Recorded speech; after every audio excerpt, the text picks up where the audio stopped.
तो चलिए यहाँ पे बात करते हैं ऑपरेशनल एम्पलीफायर की एक बेस्ट एप्लीकेशन के बारे में, जिसका नाम है इन्वर्टिंग लीनियर एम्पलीफायर।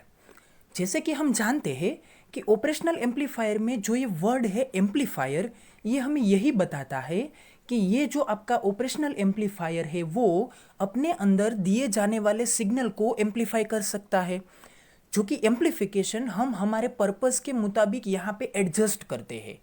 अगर हम ये चाहते हैं कि दो इनपुट सिग्नल के बीच का जो ये डिफरेंस है वो एम्पलीफाई हो, तो इसे हम कौन से मोड में इस्तेमाल करते हैं? एज अ डिफरेंशियल एम्पलीफायर इस्तेमाल करते हैं। अगर हम ये चाहते हैं कि हमारा सिर्फ और सिर्फ एक सिग्नल ही एम्पलीफाई हो, तो हम क्या करते हैं? हम यहाँ पे सिर्फ और सिर्फ इनपुट को एक इनपुट टर्मिनल में ही देते हैं और दूसरे इनपुट टर्मिनल को क्या कर देते हैं? ग्राउंड कर देते हैं। और अगर ये इनपुट आप यहाँ पे इन्वर्टिंग टर्मिनल में देते हैं, तो ये एम्पलीफाई किया हुआ सिग्नल आपको आउटपुट में 180 डिग्री फेज शिफ्ट के साथ मिलेगा, जिसके कारण आप इसे क्या बोलेंगे? इसे आप बोलेंगे इन्वर्टिंग लीनियर एम्पलीफायर। लेकिन अगर आपने अपना input signal non inverting terminal में दिया है और वहां से अगर आप आउटपुट लेना चाहते हैं, तो आप इसे क्या बोलेंगे? Non inverting linear amplifier. तो मतलब कहने का ये है कि अगर आप यहाँ पे दो इनपुट टर्मिनल में से किसी एक इनपुट टर्मिनल के ऊपर अपना इनपुट देते हैं और दूसरे इनपुट टर्मिनल को आप ग्राउंड कर देते हैं, तो इस सिचुएशन में जो ये आपका एक ही सिग्नल है वो सिग्नल आउटपुट में क्या हो जाएगा? एम्पलीफाई हो जाएगा। तो ये है ऑपरेशनल एम्पलीफायर की एक बेसिक एप्लीकेशन कि जिसके थ्रू आप यहाँ पे किसी भी एक सिग्नल को एम्पलीफाई कर सकते हैं। तो ये जो एप्लीकेशन है वो एप्लीकेशन जैसे कि हम ऑर्डिनरी एम्पलीफायर का इस्तेमाल करते हैं उसके पैरेलल में है, क्योंकि ऑर्डिनरी एम्पलीफायर में भी एक वक्त में आप क्या कर सकते हैं? एक सिग्नल को एम्पलीफाई कर सकते हैं।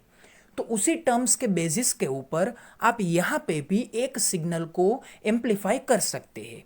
लेकिन जो सोचने की और यहाँ पे जो ये हमारे लिए बेनिफिशियरी टर्म है वो क्या है? वो ये है कि यहाँ पे हम क्लोज लूप का इस्तेमाल करते हैं। तो क्लोज लूप से मेरा मतलब क्या है कि आप यहाँ पे आउटपुट के ये जो थोड़े से पोर्शंस में सिग्नल मिलता है आपको, उस सिग्नल को आप यहाँ पे इनपुट में क्या करते हैं? फिर से फेड इन करते हैं। मतलब कि उसे आप आउटपुट में से लेकर फिर से इनपुट में क्या करते हैं? इन फेड करते हैं। तो इसे आप क्या बोलेंगे? क्लोज लूप बोलेंगे, क्योंकि यहाँ पे आपने एक लूप प्रिपेयर किया है जो कि आउटपुट और इनपुट दोनों के बीच में बनता है। तो यहाँ पे आप ये जो आपका सिग्नल है, इस सिग्नल को एम्पलीफाई करने के लिए और इस सिग्नल के ऊपर अपना स्पेसिफिक एम्पलीफिकेशन का कांस्टेंट प्रिपेयर करने के लिए आप क्या करते हैं? एक क्लोज लूप सर्किट का कंस्ट्रक्शन करते हैं। तो चलिए देखते हैं कि किस तरह से इस सर्किट में क्लोज लूप का कंस्ट्रक्शन होता है, किस तरह से ये आपकी जो ऑपरेशनल एम्पलीफायर की सर्किट है, ये सर्किट अपने अंदर दिए जाने वाले सिग्नल को एम्पलीफाई करती है और ये किस तरह से इन्वर्टिंग और नॉन इन्वर्टिंग ये दो अलग अलग पार्ट्स में डिवाइड होता है।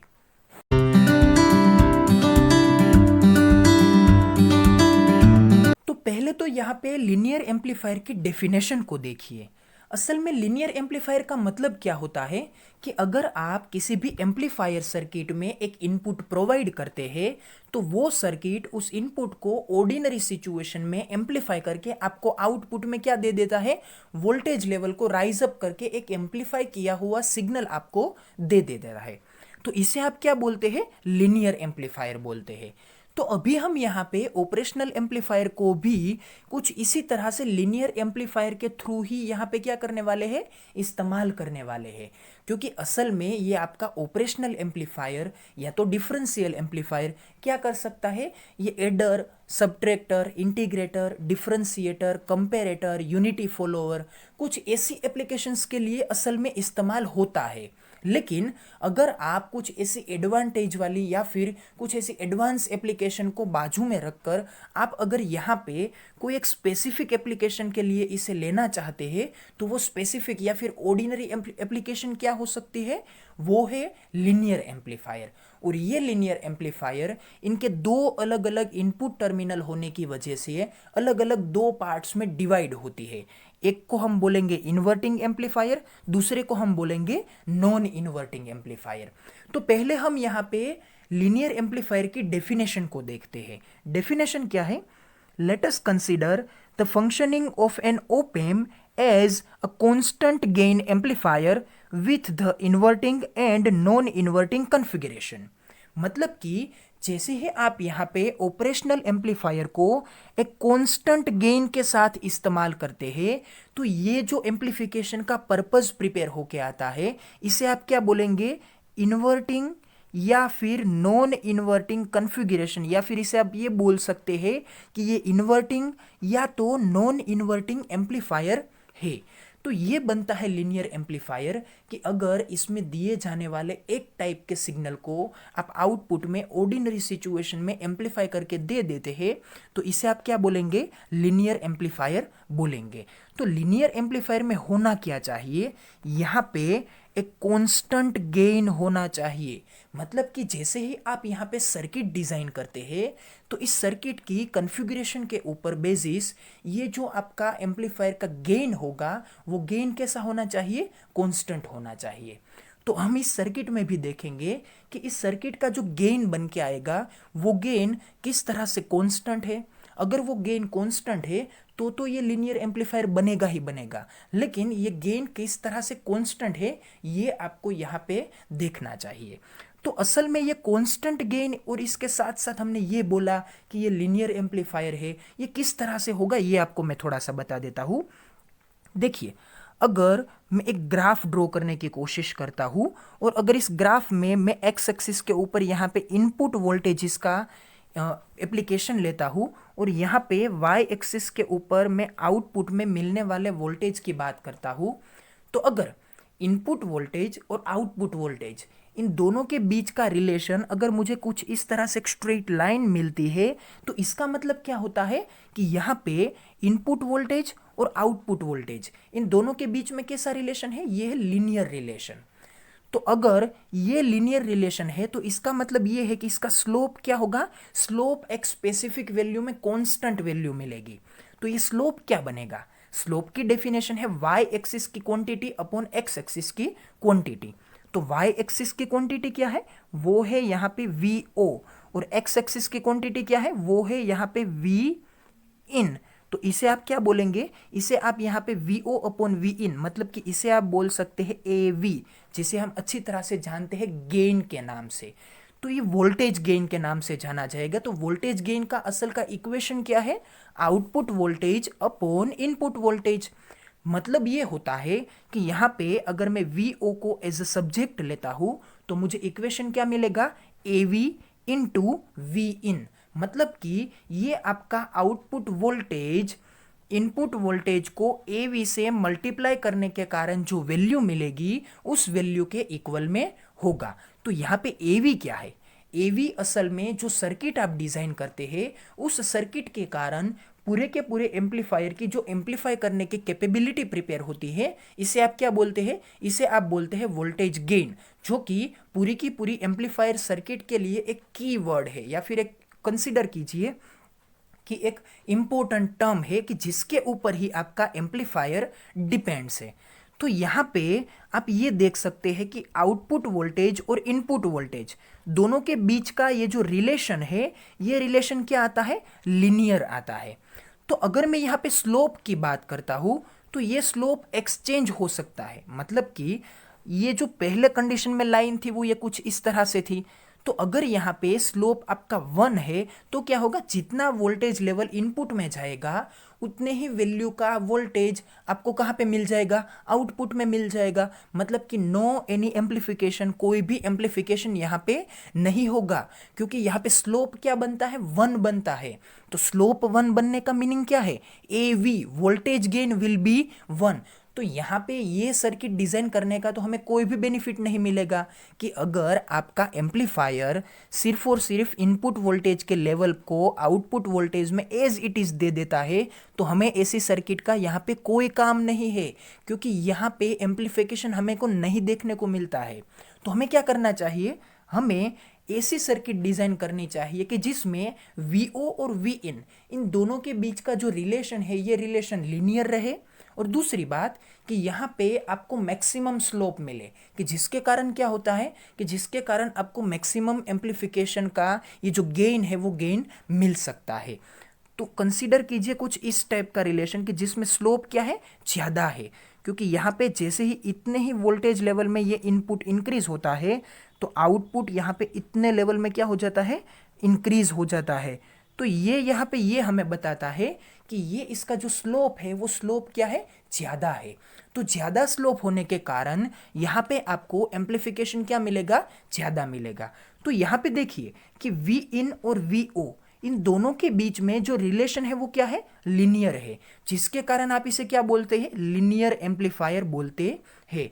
वरना आरसी कपल एम्पलीफायर में क्या होता था, आरसी कपल एम्पलीफायर में जैसे ही आप यहाँ पे अलग अलग फ्रीक्वेंसी की बात करते हैं तो फ्रीक्वेंसी में कुछ आपको ये टाइप का ग्राफ मिलता है कि जिसमें इतने पोर्शन में क्या होता है कि एवी कांस्टेंट रहता है, लेकिन ये जो आपका पोर्शन है यहाँ पे एवी क्या होता है, ये यहाँ पे वेरी होता है।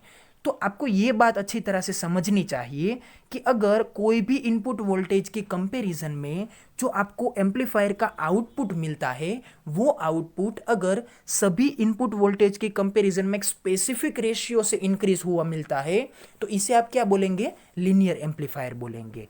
तो यहाँ पे ऑपरेशनल एम्पलीफायर के केस में दो अलग अलग इनपुट टर्मिनल होने के कारण आपको यहाँ पे दो एम्पलीफायर बन के मिलेंगे, एक मिलेगा इन्वर्टिंग और दूसरा मिलेगा नॉन इन्वर्टिंग। तो अभी हम इस लेक्चर में किसके बारे में बात करने वाले हैं, यहाँ पे हम बात करने वाले हैं इन्वर्टिंग एम्पलीफायर के बारे में। तो देखिए, as shown in the following figure, the input signal V1 is connected to the inverting input through the resistor R1। तो देखिए इस नीचे की इस सर्किट को देखिए, इस सर्किट में यहाँ पे है ऑपरेशनल एम्पलीफायर, इस ओप एम्प में ये आपका नेगेटिव टर्मिनल जो कि इंडिकेट करता है इन्वर्टिंग टर्मिनल को, और ये है आपका पॉजिटिव टर्मिनल जो कि इंडिकेट करता है नॉन इन्वर्टिंग टर्मिनल को। तो यहाँ पे इस इन्वर्टिंग टर्मिनल के साथ हमने एक R1 रजिस्टर को कनेक्ट किया है जो कि अपने अंदर दिए जाने वाले इनपुट सिग्नल को अपने अंदर लेने के लिए यहाँ पे दो टर्मिनल्स को प्रोवाइड करता है। दूसरी बात कि ये जो आपका आउटपुट है ये आउटपुट कुछ इस तरह से रजिस्टर RF मतलब कि फीडबैक रजिस्टर से होते हुए फिर से इस X पॉइंट के पास क्या हो जाता है, यहाँ पे क्लोज लूप प्रिपेयर करता है। तो ये क्लोज लूप किसके लिए है, ये क्लोज लूप यहाँ पे आउटपुट के थोड़े से पोर्शन को इनपुट में फिर से रिपीट करने के लिए है। तो इसे हम क्या बोलेंगे, इसे हम बोलेंगे फीडबैक लूप, या फिर इसे हम ये बोल सकते हैं कि ये क्लोज लूप कंस्ट्रक्शन है, क्योंकि यहाँ पे आउटपुट से लेकर इनपुट में कंस्ट्रक्ट होने वाला ये पूरा का पूरा जो लूप है वो लूप यहाँ पे एक सर्कल बनाता है, जिसके कारण हम इसे क्या बोलेंगे, इसे हम बोलेंगे क्लोज लूप कॉन्फ़िगरेशन।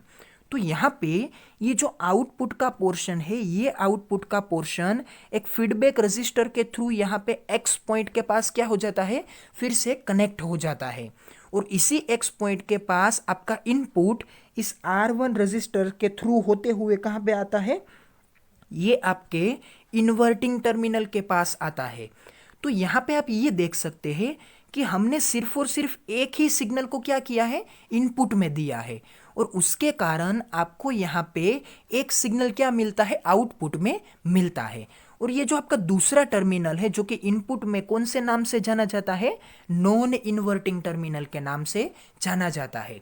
तो ये नॉन इन्वर्टिंग टर्मिनल यहाँ पे क्या है, ग्राउंड है, क्योंकि मैंने यहाँ पे पहले ही आपको बताया था कि हमें यहाँ पे सिर्फ और सिर्फ एक ही सिग्नल को एक वक्त में इस एम्पलीफायर सर्किट में इनपुट में देना है। तो दूसरे सिग्नल को हम दूसरे टर्मिनल को हम क्या करेंगे, ग्राउंड करेंगे। तो इसके कारण अभी हमें यहाँ पे क्या स्टडी करना है, इन्वर्टिंग एम्पलीफायर। तो हमने अपना जो इनपुट का सिग्नल है वो कहाँ पे दिया है, वो यहाँ पे नेगेटिव टर्मिनल में दिया है, और उसी नेगेटिव टर्मिनल के पास हमने यहाँ पे क्लोज लूप कंस्ट्रक्शन प्रिपेयर किया है जो कि फीडबैक प्रोवाइड करने के लिए हेल्प करता है। और यहाँ पे जो आउटपुट मिलेगा वो आउटपुट इन्वर्टिंग टर्मिनल के कारण कैसा मिलेगा, 180 डिग्री फेज शिफ्ट के साथ में मिलेगा। तो यहाँ पे ये ये इनपुट सिग्नल और ये आपका आउटपुट सिग्नल दोनों एक दूसरे के कंपैरिजन में क्या है, 180 डिग्री फेज शिफ्ट में है। सो आई होप कि यहाँ पे आपको ये कंस्ट्रक्शन समझ में आया होगा कि हमने लीनियर एम्पलीफायर किसे बोला, कि अगर आपका एम्पलीफायर इनपुट और आउटपुट दोनों वोल्टेज के बीच में जो राइज अप देता है, मतलब कि जो एम्पलीफिकेशन देता है, वो एम्पलीफिकेशन अगर एक स्पेसिफिक और कांस्टेंट गेन के साथ मिलता है तो इसे आप क्या बोलेंगे, इसे आप बोलेंगे लीनियर एम्पलीफायर। तो इसी तरह से ऑपरेशनल एम्पलीफायर में दो लीनियर एम्पलीफायर प्रिपेयर हो सकते हैं, एक है इन्वर्टिंग, दूसरा है नॉन इन्वर्टिंग। तो ये जो इन्वर्टिंग और नॉन इन्वर्टिंग का प्रिपरेशन है वो किसके ऊपर डिपेंड्स है, वो यहाँ पे आप कौन से टर्मिनल में इनपुट देते हैं उसके ऊपर डिपेंड है। तो हमने यहाँ पे जो अपना इनपुट दिया है वो इनपुट किस में दिया है, वो इनपुट हमने यहाँ पे नेगेटिव टर्मिनल में दिया है, मतलब कि अपने इन्वर्टिंग टर्मिनल में दिया है, जिसके कारण ये क्या बनता है, ये यहाँ पे बनता है इन्वर्टिंग एम्पलीफायर। और नीचे हमने ये पूरी की पूरी फिगर देखी कि जिसमें R1 रजिस्टर के थ्रू ये हमारा इनपुट सिग्नल जाता है और इसके कारण जो करंट प्रिपेयर होता है इसे हम क्या बोलेंगे, इनपुट करंट II। साथ में ये जो आपका आउटपुट का सिग्नल मिलता है वो 180 डिग्री फेज शिफ्ट के साथ मिलता है, और इस आउटपुट के सिग्नल को आपने फीडबैक रजिस्टर के थ्रू कहाँ पे कंस्ट्रक्ट किया है, इसे आपने एक एक्स पॉइंट के साथ इस नेगेटिव इनपुट में देने के लिए क्या किया है, यहाँ पे कनेक्ट किया है, और इसके कारण यहाँ पे जो करंट प्रिपेयर होता है इसे आप क्या बोलेंगे, फीडबैक करंट IF। तो यहाँ तक कि ये पूरी की पूरी बातों को क्लियर करने के बाद अब हम इसके ऑपरेशन के लिए आगे बढ़ते हैं। थोड़ी सर्किट की कॉन्फ़िगरेशन के बारे में देख लेते हैं। तो non inverting terminal is grounded to 0, मतलब कि ये जो हमारा नॉन इन्वर्टिंग टर्मिनल है ये टर्मिनल यहाँ पे ग्राउंडेड हुआ है। तो जैसे कि हमने आगे कई लेक्चर्स में बात की थी कि अगर कहीं पे भी ये बात आती है कि किसी एक टर्मिनल को आपको यहाँ पे ग्राउंड करना है, तो ग्राउंड का मतलब ये होता है कि इसे आपको 0 वोल्टेज पे क्या करना होता है, सेट करना होता है।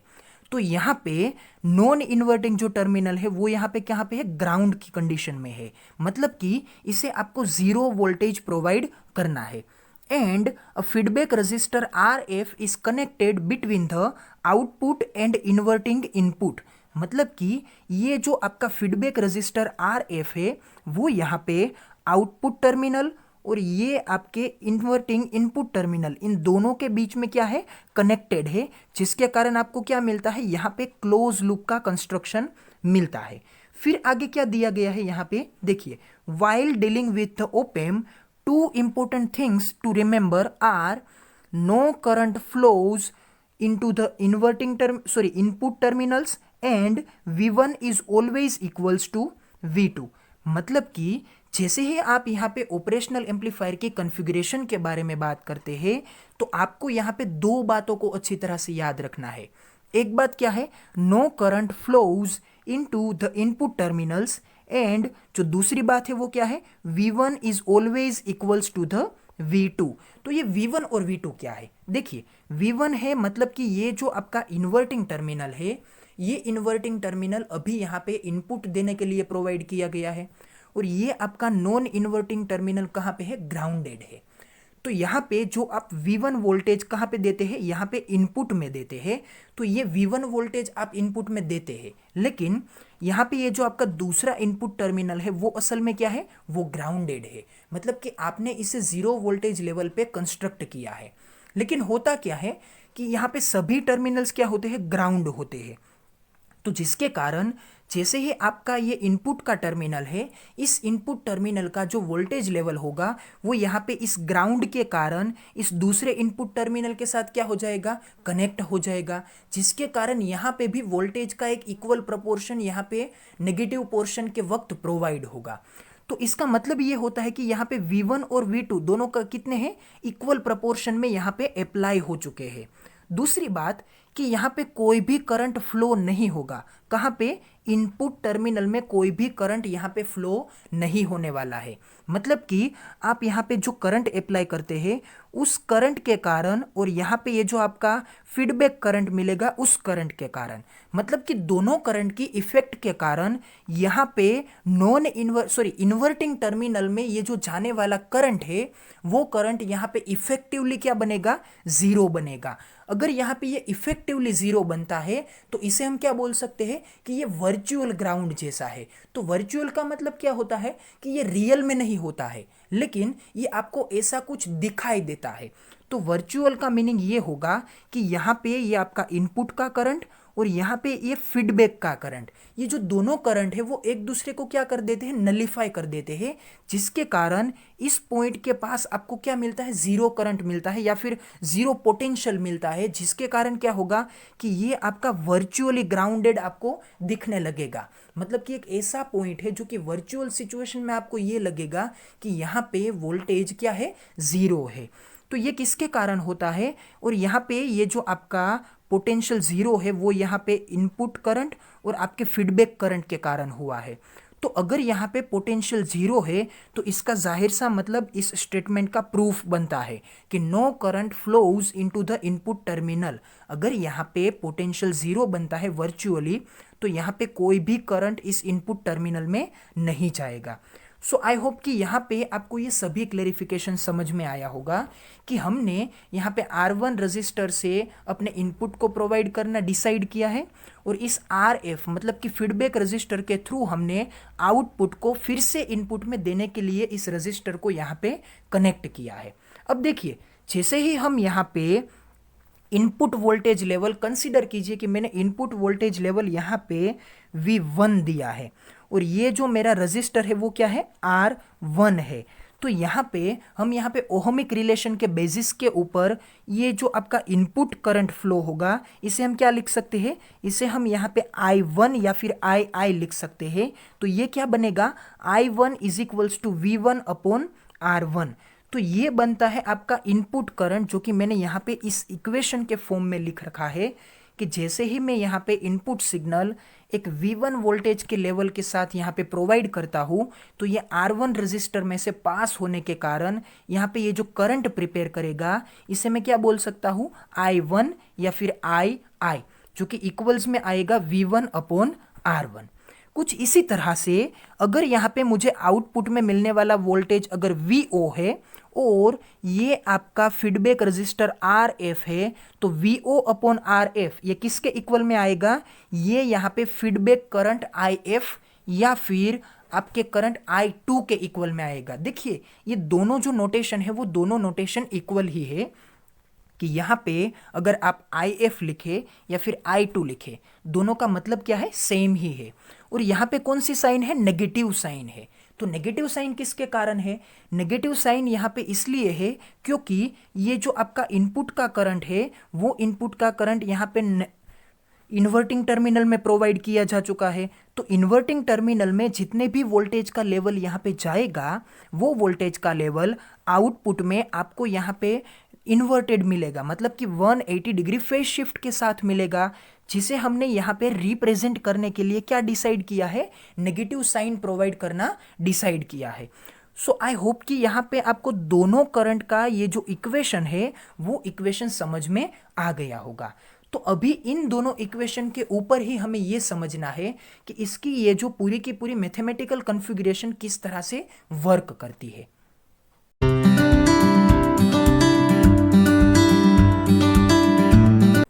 तो जैसे कि हमने आगे की स्लाइड्स में बात की थी कि ये जो हमारा इनपुट का करंट है वो किस इक्वेशन से यहाँ पे रिप्रेजेंट होता है? V1 upon R1। और ये जो हमारा आउटपुट का करंट है वो किस इक्वेशन से रिप्रेजेंट होता है? I2 is equals to minus VO upon RF। और ये नेगेटिव की साइन किसके कारण है? वो यहाँ पे इनपुट इन्वर्टिंग टर्मिनल दिया जा चुका है, इसके कारण है। अब हम यहाँ पे देखते हैं कि अगर हमारे इस वर्चुअली ग्राउंडेड पोटेंशियल वाले टर्मिनल के पास अगर हम KCL लॉ अप्लाई करते हैं, मतलब कि किरचॉफ करंट लॉ, तो इसके कारण हमें क्या मिलेगा? यहाँ पे हमें ये रिलेशन मिलेगा I1 plus minus I2 is equals to 0। मतलब कि यहाँ पे I1 करंट और I2 करंट दोनों असल में कैसे है, इक्वल है। देखिए इस नेगेटिव साइन वाले I2 को अगर मैं राइट हैंड साइड में शिफ्ट करता हूं तो इक्वेशन क्या बनेगा, यहाँ पे इक्वेशन बनेगा I1 is equals to I2। तो इसका जाहिर सा मतलब क्या है कि ये आपका इनपुट करंट और ये आपका फीडबैक करंट दोनों क्या है, एग्जैक्ट इक्वल है, जिसकी बात मैंने आगे भी आपको बताई थी। लेकिन अगर मैं इस I2 को यहाँ पे लेफ्ट हैंड साइड में शिफ्ट करता हूँ तो ये क्या बन जाएगा, ये बन जाएगा यहाँ पे नेगेटिव, और पूरे इक्वेशन के इक्वल में क्या आएगा, 0। तो ये किसके बेसिस के ऊपर हमने लिखा है, इसे हमने KCL लॉ के बेसिस के ऊपर लिखा है। और KCL लॉ हमने कहाँ पे अप्लाई किया, हमने इसे यहाँ पे इस x पॉइंट के पास अप्लाई किया है। अब देखिए तो इस इक्वेशन के बेसिस के ऊपर मेरे पास यहाँ पे दो अलग अलग वैल्यूज है I1 और I2 की। तो मैं इन वैल्यूज को यहाँ पे रिप्लेस कर सकता हूँ। देखिए I1 का यहाँ पे इक्वेशन क्या है, V1 अपॉन R1, और यहाँ पे I2 का इक्वेशन क्या है, माइनस VO अपॉन RF। तो यहाँ पे I2 ऑलरेडी नेगेटिव है और इस इक्वेशन में भी एक नेगेटिव साइन है, तो दोनों नेगेटिव एक दूसरे के साथ कंबाइन होके क्या हो जाएगी, पॉजिटिव हो जाएगी, जिसके कारण इस इक्वेशन में VO अपॉन RF ये कैसी टर्म है, ये यहाँ पे पॉजिटिव टर्म है।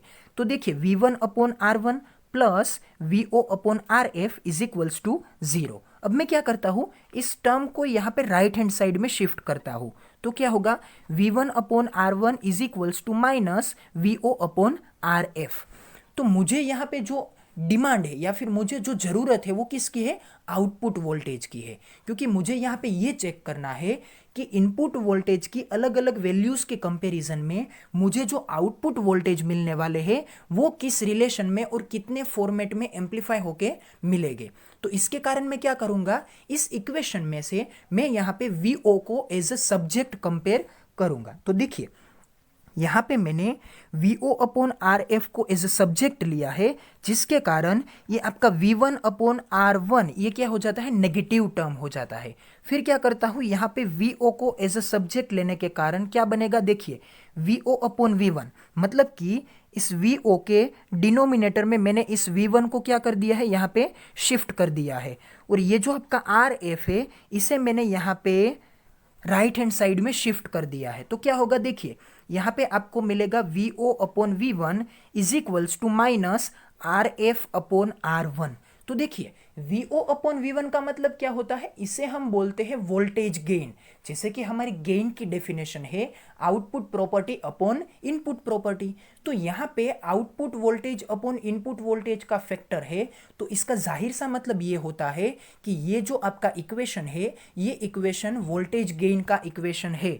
तो ये क्या बनेगा, VO अपॉन V1 ये बनेगा AV, मतलब कि वोल्टेज गेन, और ये है RF अपॉन R1, मतलब कि इस पूरे के पूरे इक्वेशन में RF अपॉन R1 ये असल में क्या है, ये है वोल्टेज गेन।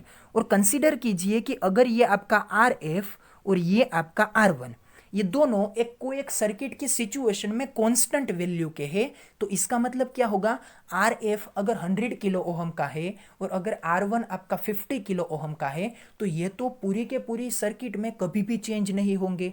तो 100 kilo ohm upon 50 kilo ohm ये फैक्टर क्या बन के आएगा, 2 बन के आएगा। मतलब कि हर एक सिचुएशन में आप यहाँ पे RF अपॉन R1 को एक कांस्टेंट फैक्टर K के फॉर्मेट में क्या कर सकते हैं, लिख सकते हैं।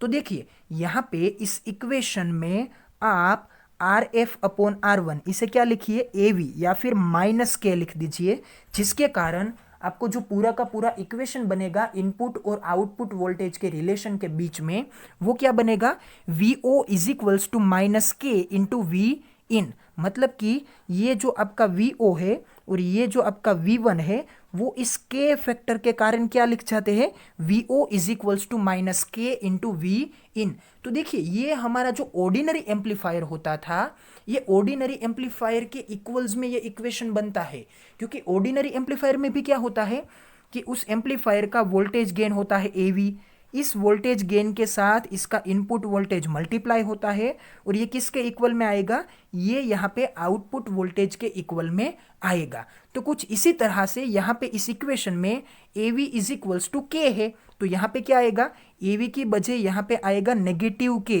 क्योंकि यहाँ पे हमने इनपुट किस टर्मिनल में दिया था, इन्वर्टिंग टर्मिनल में। तो ये नेगेटिव के कौन सी साइन रिप्रेजेंट करता है, इन्वर्टिंग टर्मिनल की प्रॉपर्टी की साइन यहाँ पे ये रिप्रेजेंट करता है। तो माइनस के इंटू ये बनेगा V इन, और ये किसके इक्वल में आएगा, फिर से VO के इक्वल में आएगा।